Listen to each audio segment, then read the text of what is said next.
Ayun, no? Hello guys, kumusta? Ito nga po, ito na yung check-out day namin dito sa hotel. So, bali naka 5 nights din kami dito. Dito sa Hong Kong. So, it's 1 p.m.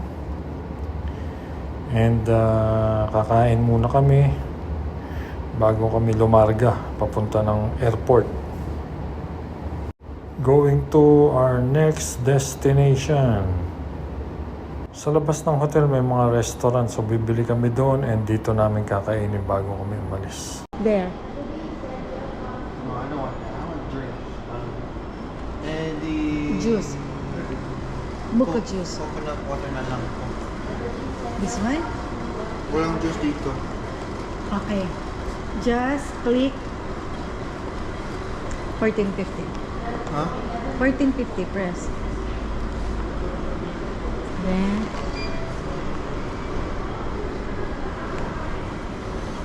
Then press the 1450. Oh! Fast, huh? One more. Get another for daddy. Another. Okay, Press. press. Wow, so fast ah. This is fast service. Water. I wish there's coconut water. Coconut water.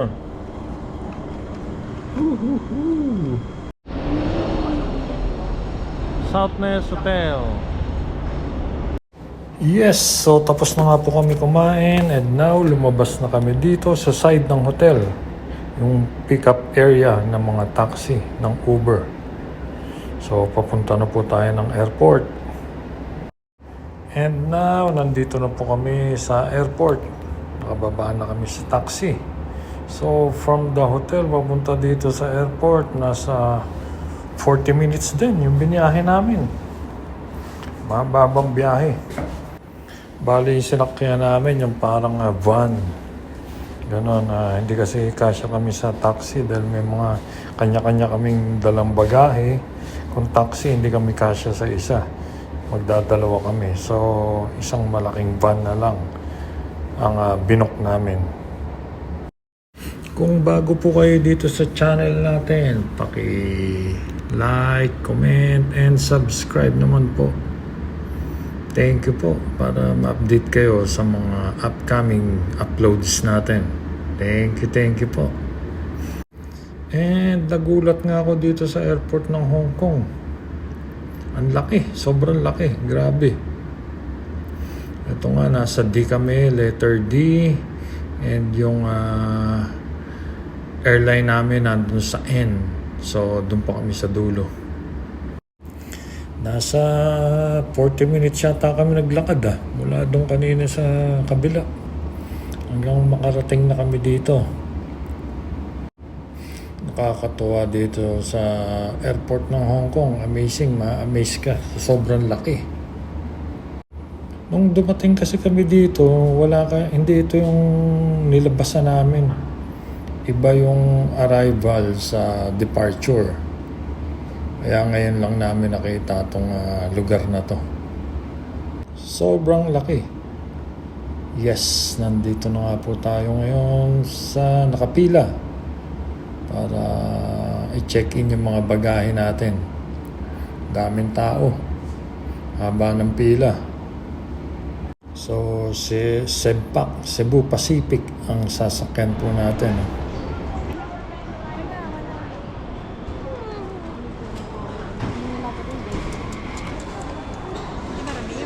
Okay ko. Me.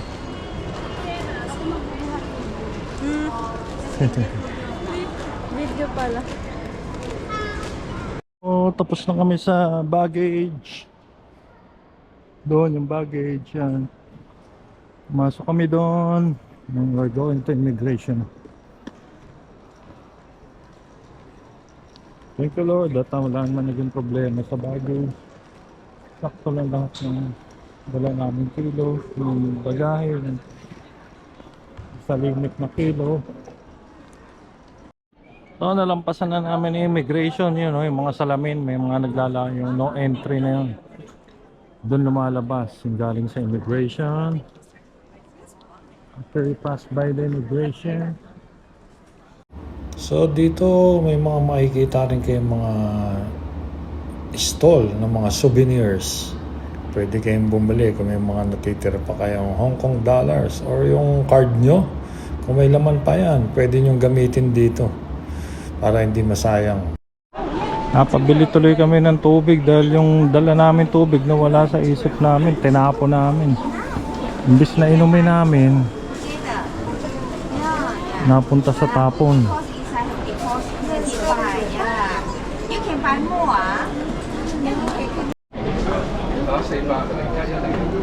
So pag bumili ka 4 na tubig, may libreng 4 na ginseng tea. Oh, hindi.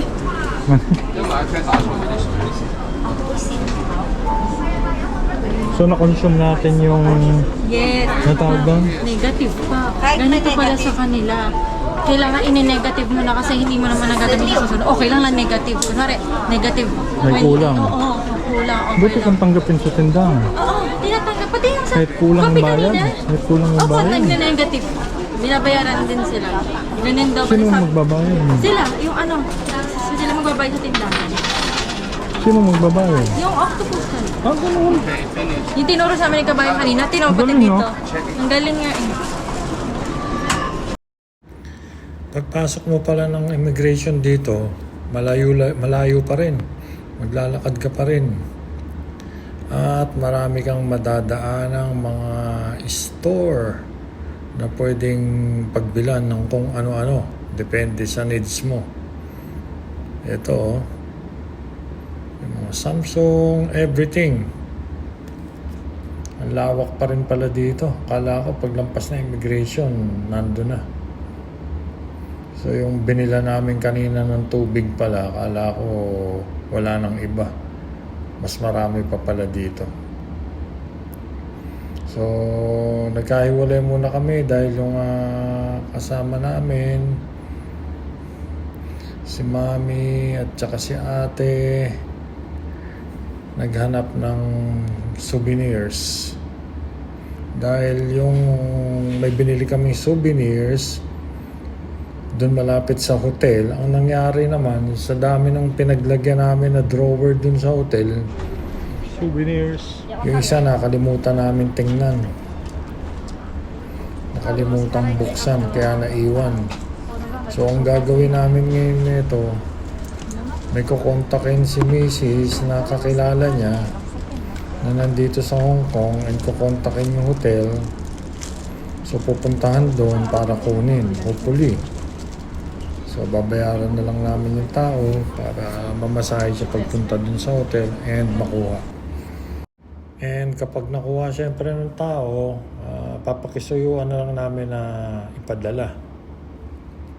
Ipaship. And yung bagay na yun, syempre kahit paano, abutan natin yung tao para dun sa effort na ginawa niya. Kasi sayang yung souvenirs na binili.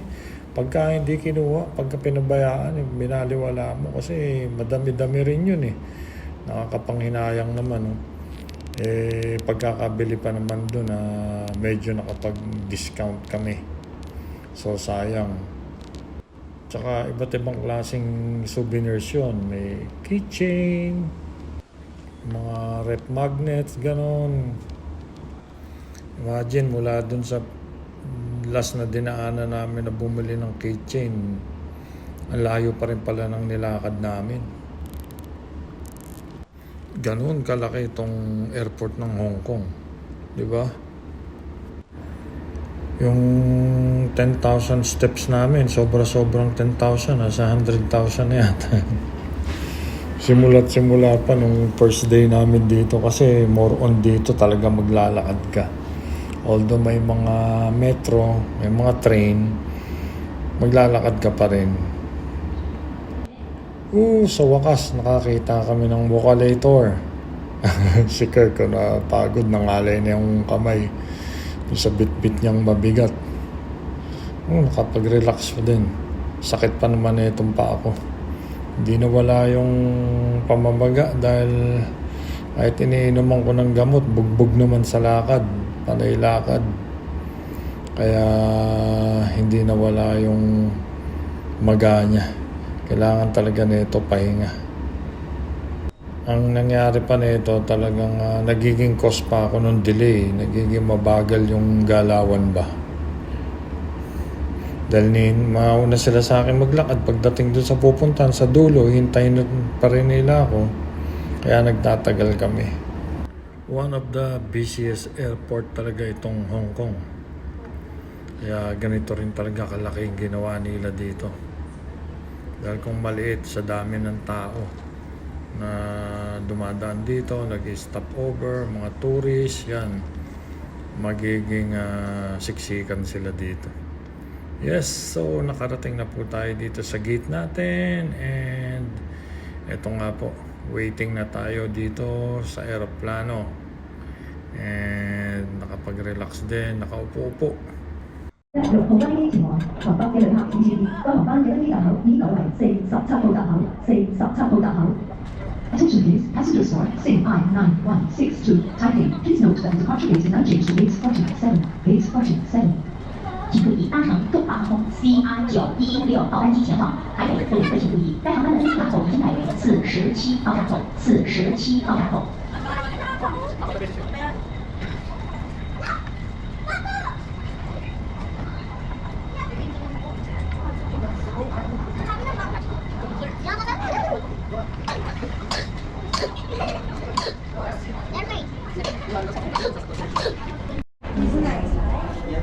Ito na, boarding na.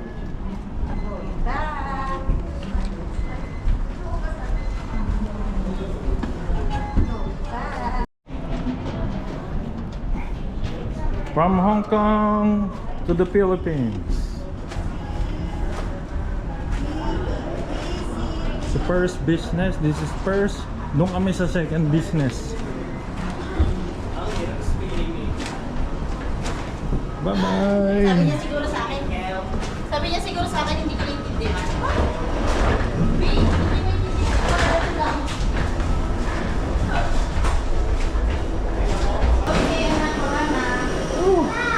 Bye Hong Kong!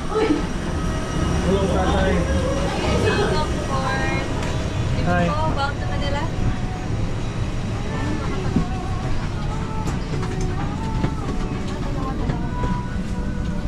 Say ho! Oh! Oh! 19? Magkakaiwalay ba?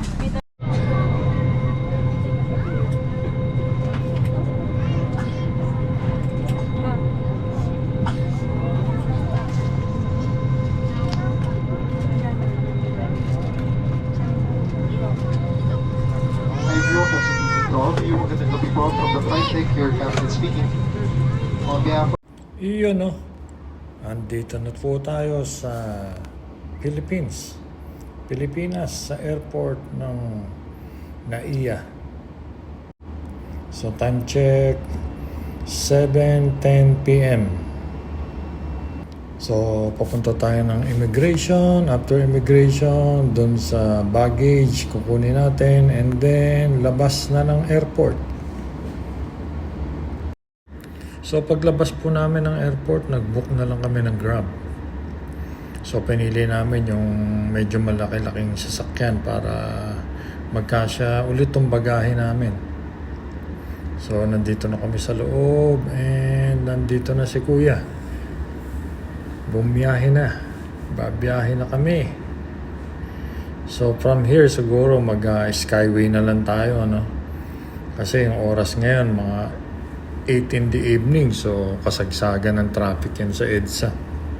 So para makauwi tayo na maaga, mag-skyway na lang tayo. Pwede rin namang hindi, kaso lang matatagalan yung biyahe.